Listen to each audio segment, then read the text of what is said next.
So in this video, I want to talk about things that you should know for your exams. So if you don't know me, I am Professor Maslach. I'm an Associate Professor of Innovation Strategy and Entrepreneurship. And I created this whole reciprocity project to give back as much as I possibly can. There's so many people that help me out that I want to pay the favor for to help you out as much as I possibly can. So I actually created the sharing economy editing application. Go check it out. The software, I'm still building it out, still working on it. And that's what this whole project actually started with. But I want to actually talk about now is things you should know for your exams. I think this is important for all of us. This is something that I was thinking about for doctoral students, but I think for all of us that are going through exams, I think that these are very relevant, and you probably should know these things.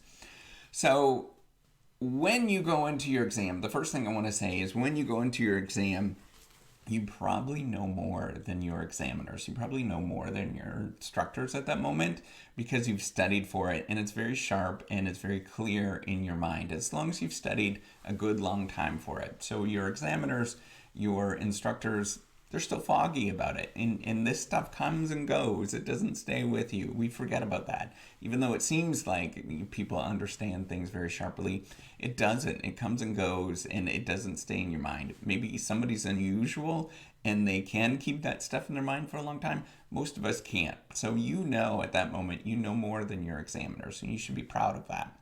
The second thing is that the exam, or how you perform in the exam, is as much of a reflection on you as it is, or it's a reflection on your training as it is on you. So even if you perform poorly and you don't do that well, often there is an issue with the training that you got and what happened with the training. Now, I'm not saying everything. I'm saying that there is a portion of it that there definitely is something about the training that you have to, that needs to be tweaked, that needs to be worked on, that needs to be refined. And, we have to sort of acknowledge that there is a component of training and what it means. So training could be anything in terms of what I'm saying. It's not necessarily the fact of like the material wasn't presented in the right way. No, the training could be that the instructors, the examiners failed to sort of to stress the importance of this, to stress the fact that you need to study, to stress the fact that you need to devote a great deal of time to this thing.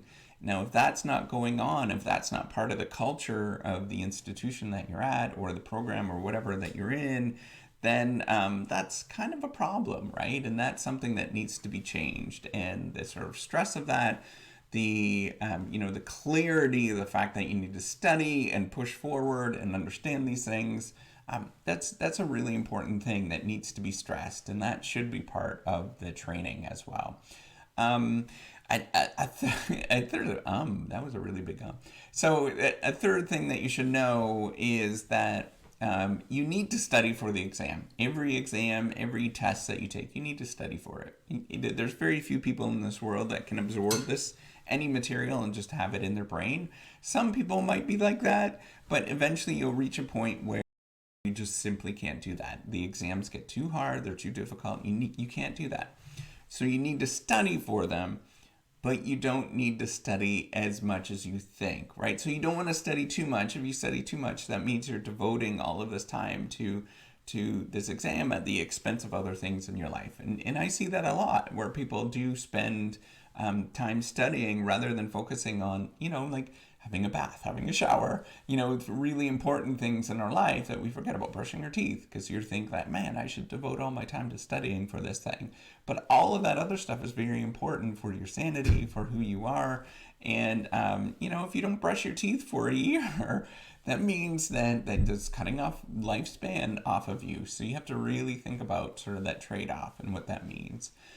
A fourth thing is that you really are not defined by the results of the exam. Whether you do really good or really poorly, it's not a reflection on you as a person. And I know that this is a hard thing to think about, and most of us get this sort of tripped up.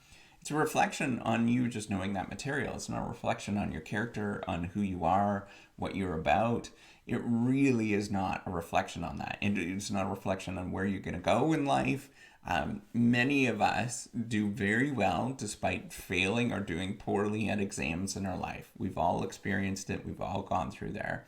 As long as you have the mindset where you are going to take that L, that big loss that you had, just keep working at it and turning it into something that's awesome. Just keep working at it and working at it and working at it. That's the more important thing. And having that knowledge that you can do this, that is more important than the fact that you actually failed at an exam or did poorly at an exam or rocked an exam.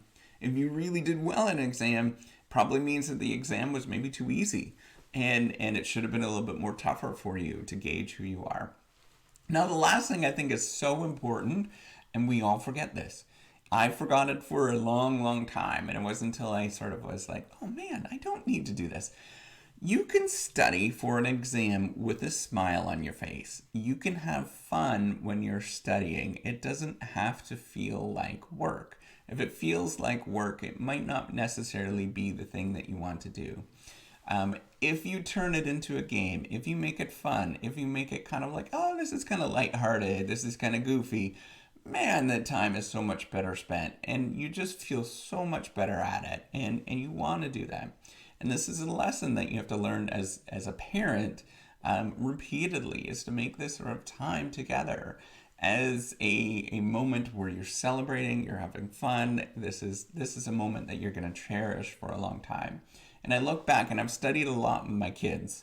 A lot. We've studied and sat down, and all of those times I'm going to really, really miss because they're very important to me. And it was a moment where they've learned, we've solved things together. It's been a really fun experience. So just know it doesn't have to be work. You can have fun. And when you start feeling like you're going to have tears, or you're feeling like you're really upset, or somebody else you're studying with is getting to that moment, get up, walk around, go for a run, do something, just move around. You're going to feel so much better. It's a trick that works every single time. If you're stuck, get up, get some exercise, get that blood flowing, and you're going to change everything by doing that. So with that, give me a thumbs up, do subscribe to the YouTube channel. Take care, and have a wonderful day. Bye.